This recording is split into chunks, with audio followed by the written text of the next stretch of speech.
Hey guys, welcome to week 2 of virtual learning. Today we are going to be starting unit 15, sequences and series.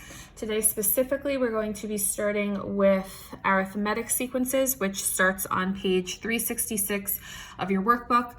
One thing to pay attention to for this unit is that we are going to be skipping a few lessons, so just pay attention to that when you're kind of going through the work for the week. But other than that, it's a pretty simple schedule to follow. So today, arithmetic sequences. An arithmetic sequence is a special type of sequence in which the difference between consecutive terms is constant. This constant change is called the common difference and is represented by the letter D. So here's an example of an arithmetic sequence. So we have 3, 7, 11, 15, and the common difference essentially represents the value that that sequence is changing by each time. Okay, so what we notice specifically with this sequence, how do we get from 3 to 7? We add 4. How do we get from 7 to 11? We add 4. How do we get from 11 to 15? We add 4. So what's happening is I'm adding the same value to this sequence each time to get each next subsequent number in the sequence, okay? Mind you, the distance, the common difference could be a negative value too. So I could be subtracting the same value each time, okay? But in this particular case, the common difference would be 4, okay? So we would say D is 4, okay? To write an explicit definition for this sequence, we will get into that. So don't worry about it so far. But first thing is being really able to recognize the common difference. And like, again, I said that is whether you're adding the same value each time or you're subtracting the same value each time. So the formula that we're going to use to write the nth term of any arithmetic sequence. And the nth term just really stands for the fact that it could be any term. It could be the first term, the second term, the third term, the 27th term, the 57th term. So the nth term is really just standing for whatever number term we're talking about, okay? But the two ways that you could see this formula written is either a sub n is equal to a sub 1 plus d times n minus 1, okay? Or if they're doing it in function notation, f of n is equal to f of 1 plus d times n minus 1. So the only thing that's really different is just the notation. 9 times out of 10, I'm going to refer to this first formula here. They mean the exact same thing, okay, but it's typically the one I'll refer to. A1 refers to the first term of the sequence, so A sub 1 means the first term of the sequence. We already said that D is the common difference, and N is usually the term number that we are dealing with, okay? So with that being said, first thing here says determine whether each sequence is arithmetic. If yes, find the common difference and write an explicit definition to represent the nth term. So the first thing I want to say to myself is, how is this sequence either increasing or decreasing? What is happening to this function as I go from 5 to 11 to 17 to 23 to 29? What are we doing each time? Right, we're adding 6 each time. Okay, so because I am adding or subtracting the same value each time, that means that this is an arithmetic sequence. So we're going to say yes, and that means that my common difference is 6 in this case. Okay, the other thing we need to be aware of is our first term. So the first term in this sequence is 5. Okay, so now using my common difference and using my first term, I know that the explicit formula is a sub n is equal to a sub 1 plus d times n minus 1.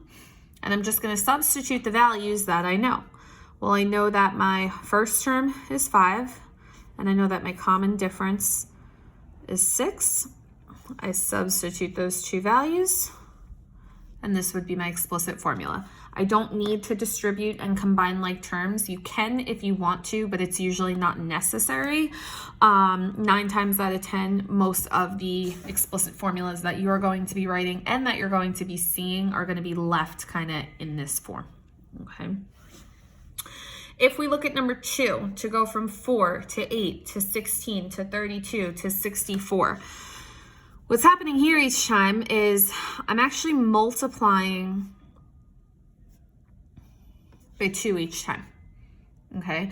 But multiplying by 2 each time doesn't represent a common difference. I'm not adding or subtracting the same value each time, okay?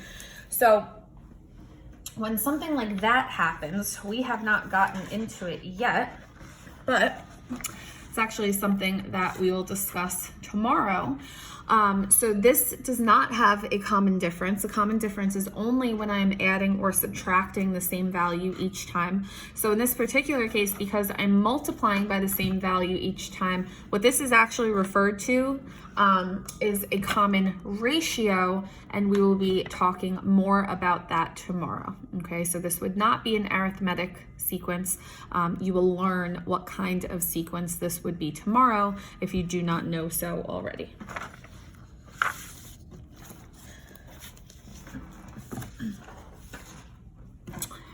Okay, for number 3, actually, I want you guys to try 3 and 4 on your own. Okay, so we're gonna say number 3 is classwork and number 4 is classwork.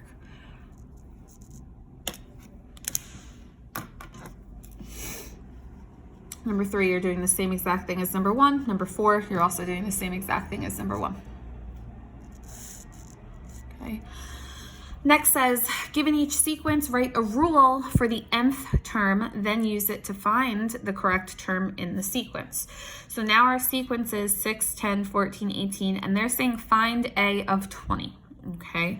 So we're going to be doing the same exact thing that we were doing for numbers 1 through 4, except now they're saying once you know what the rule is, or once you know what your explicit formula is, now I want you to find the 20th term, okay? So the first thing I say to myself is, all right, well, each time here, I'm adding 4. So that means my common difference is 4, and I also need to pay attention to the fact that my first term is 6, okay? I also want to pay attention to the fact that the term number I'm looking for is the 20th term. So that means that my n is going to be 20, okay? So to write our formula, you know, it's our first term plus our common difference times n minus 1. And I'm going to substitute what I know. So now I'm looking for the 20th term, okay? And this is where I got that n is equal to 20, okay? This a sub n, if it's a sub 20, that means that n is equal to 20, okay?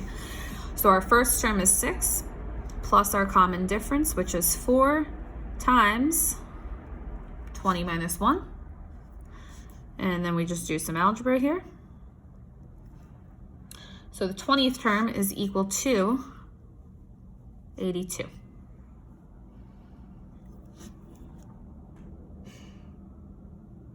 Okay. You guys are going to try number 6 on your own. Number 6, the only thing they changed was the notation f of 13, but you could also think of this as a sub 13. It's the same exact thing, okay? So just the notation's a little different, but it's the same exact thing as what we did for number 5. Okay, so we're gonna say that 6 is also classwork.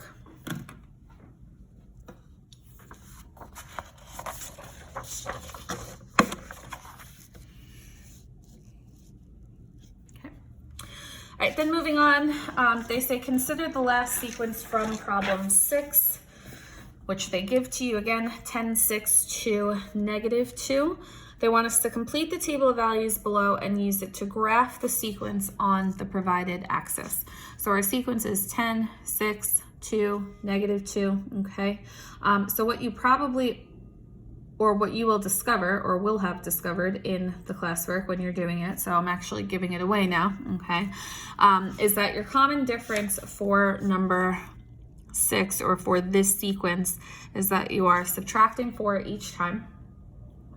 Okay, now what they want us to do is kind of just take this sequence and fill it into this table. Okay, so we know that the first term of this sequence is 10. We know the second term of this sequence is 6.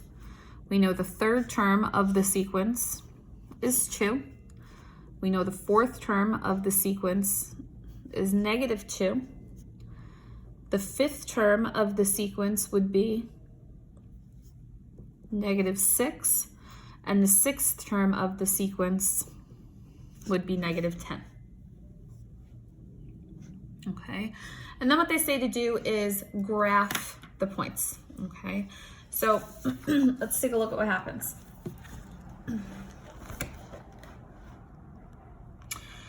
When you are graphing points for a arithmetic sequence, you don't connect the points. Okay, you're not graphing a line, okay? So you do not connect the points. Sequence terms only exist at whole numbers, okay? But what I do want you to think about is if you were to connect these points, what kind of function would this be? Okay, hopefully what you said is that it looks like a linear function, okay? So arithmetic sequences are linear functions, okay? And then the common difference is representative of the slope of an arithmetic sequence, which makes sense. If you think about a linear function, the slope is your rise over run, which is essentially the constant rate that that line either increases or decreases by. An arithmetic sequence, considering that you're either adding or subtracting the same value each time, that makes an arithmetic sequence a linear function, and the common difference is kind of what acts as your slope, okay? So arithmetic sequences are linear functions, and then the common difference is the slope.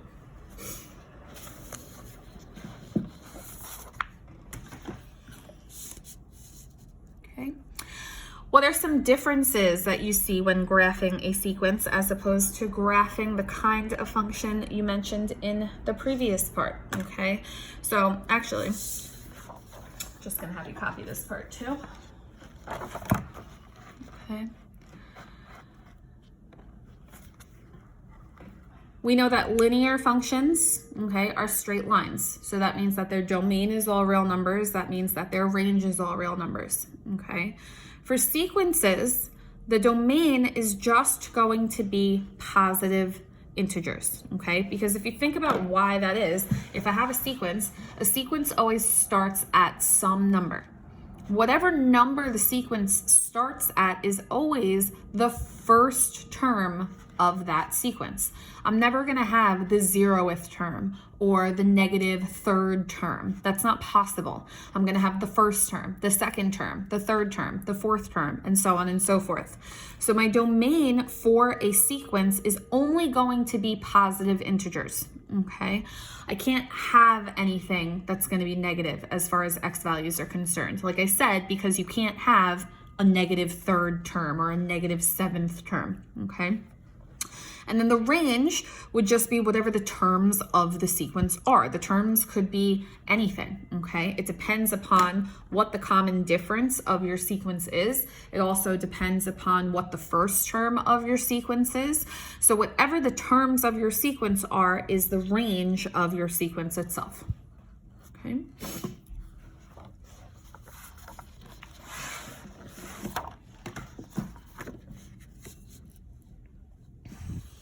Okay, given a term in an arithmetic sequence and the common difference, find the explicit definition, okay? So now they're telling us that a sub 37 is equal to 240 and that d is equal to 8. So let's think about what that means, okay? A sub 37 is equal to 240 means that the 37th term of this sequence is 240, And D equals 8 means that the common difference is 8. It means that I'm adding 8 each time, okay? If I want to find the explicit definition, okay, that means that I want to find A sub n is equal to A sub 1 plus D times n minus 1. I know D, I don't know the first term, and I really don't want to sit here and subtract 8 from 240 36 times, okay? Especially if it's on a test. You'll be here forever, okay? So what we can do is we can consider, well, I know that the 37th term is 240. This is my n, and this is my A sub n. Okay, my 37th term, or my A sub n, is equal to 240, okay? We know our common difference, and what we're looking for is our first term. So knowing all of this information, I can just substitute values into my formula. So I know that A sub n is equal to 240. I don't know what the first term is. That's what I'm looking for. My common difference is 8. N is 37. So all I did was I took the values that were given to me and substituted them into my explicit formula, okay? Now we're gonna simplify a little bit. So 240 is equal to A sub 1 plus 37 minus 1 is 36, and 36 times 8 is 288. And if I subtract 288 on both sides, I get that my first term is equal to negative 48, okay? And from there, what we can do is say, all right, then that means that my formula is negative 48 plus 8 times n minus 1. Okay, so they gave me that the 37th term was 240. This is my n, this is my A sub n. I don't know what my first term is. So I substitute for every value except the first term, solve for what the first term is, and then I can take my first term and my common difference and plug it back into my explicit formula like we did on the previous page for numbers 1, 3, and 4. Okay. I want you guys to try number 8 for classwork. Okay.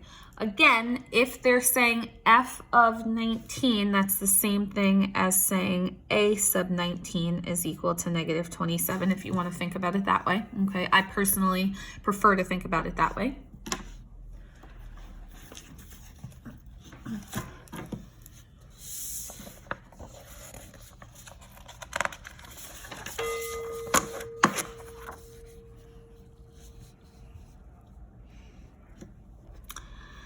Next, it says, write an explicit definition for the nth term of each arithmetic sequence given 2 terms. So now they're telling us for number 9, the 4th term is 36 and the 9th term is 61. So the 4th term is 36, the 9th term is 61. What part of the equation did they not give us here? They didn't give us the D, right? I don't know what the common difference is, okay? So think back to what we said on the page prior. We said that the common difference was the same thing as the what of a linear equation. The same thing as the slope, okay? So I can consider these 2 coordinates and find the slope to find what the common difference would be. So the slope formula is y2 minus y1 over x2 minus x1. So 61 minus 36 over 9 minus 4 is going to give us 25 over 5, or 5. So now I know my common difference is 5. I can now use my common difference and either one of these points. It does not matter to be my n and my a sub n. I could literally use either one of these points. I'm just going to go with this one because the numbers are smaller, but it does not matter which coordinate you use. And now we're going to do exactly like what we did on number 7 and number 8. So we're saying now, if we have a sub n is equal to a sub 1 plus d times n minus 1, I'm saying a sub n is equal to 36. I don't know what my first term is, plus my common difference, which is 5, and then n, which is 4 minus 1. This is going to give me 36 is equal to a sub 1 plus 4 minus 1 is 3. 3 times 5 is 15. And when I subtract 15 from 36, I'm going to get that my first term is 21. And because my first term is 21, I can now write my explicit formula to be a sub 1 is equal to 21 plus 5 times n minus 1.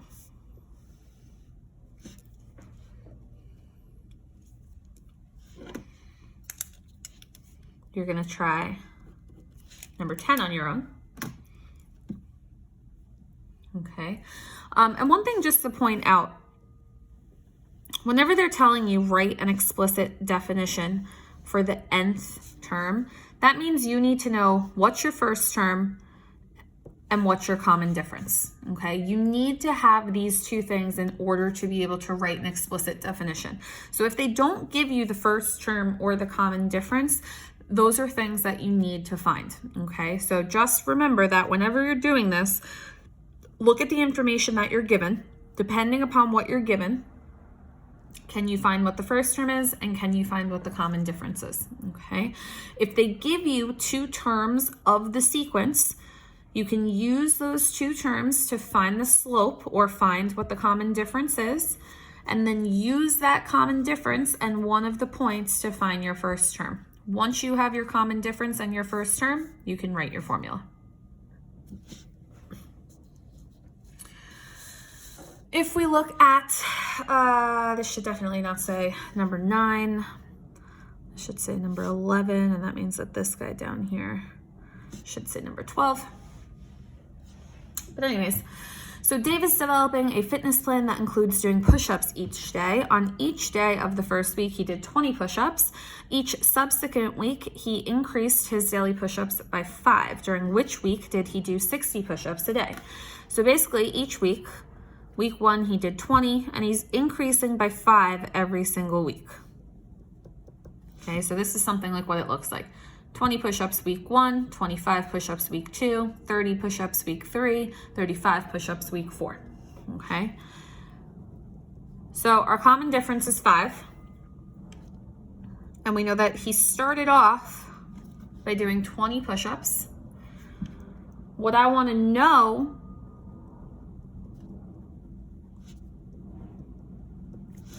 is how many weeks is it going to take him to do 60 push-ups, okay? So he's doing 5 every week, so we're adding 5 every week. He started with 20, and I want to know how many weeks is it going to take him to do 20 push-ups. So we have a sub n is equal to a sub 1 plus d times n minus 1. Essentially, the amount of push-ups we want to end with is 60. We started with 20. We're doing 5 push-ups each week, and I want to know how many weeks is it going to take me to do 60 push-ups. So we're going to simplify a little bit. So we have 20 plus 5n minus 5. I distributed that 5. Combine like terms a little bit. So 5n plus 15. Subtract 15. So we get 45 is equal to 5n. And that means that n is equal to 15. So that means it takes Dave 15 weeks to do 60 push-ups.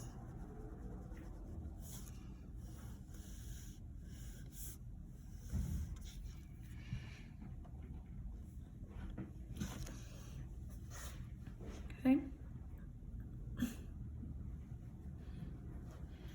Okay, you guys are gonna do number 12 on your own, but I'm gonna kind of start it for you.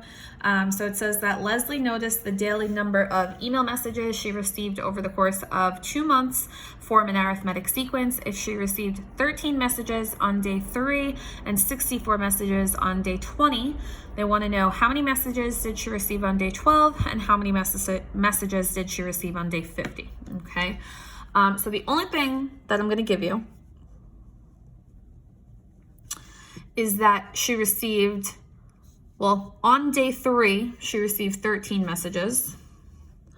And on day 20, she received 64 messages. And you can refer back to number 9 for an idea on where to go from here, okay?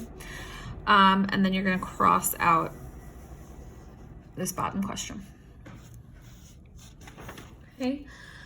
So just to recap, you're doing number 3, number 4, number 6, number 8, and number 10, and number 12 for classwork. Okay, so again, that's 3, 4, 6, 8, 10, and 12 for classwork. Crossing out this last question, and then your homework is going to be pages 369 and 370 in the workbook. Okay, let me know if you guys have any questions, and good luck.